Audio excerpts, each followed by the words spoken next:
Akaya babyang jing ai eka bakra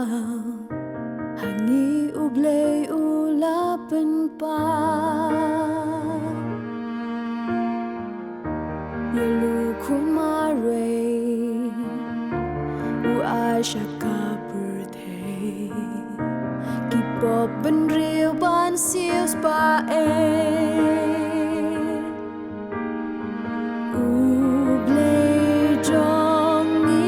badap daka jing bakrau ka jing isnay ya pertay la do ka jing kerman u ai jing pen im ai ka jing ai ka bakortam ka jong u blayani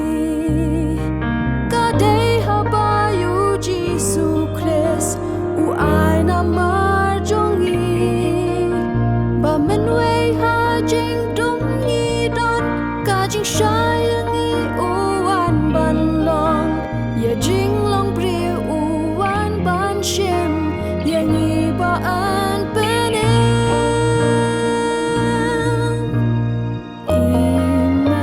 Emmanuel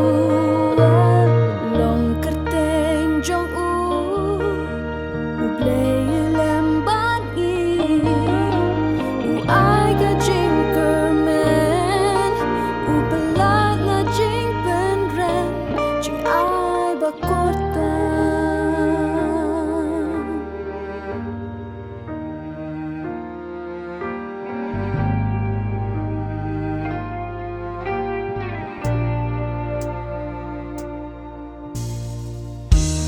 Shin jing long bri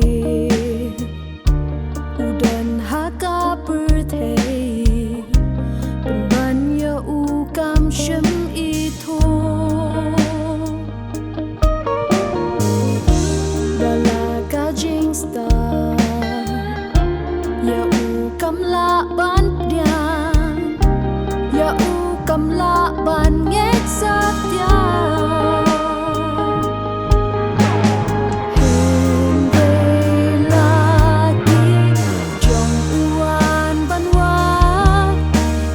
jot la rem u khot shala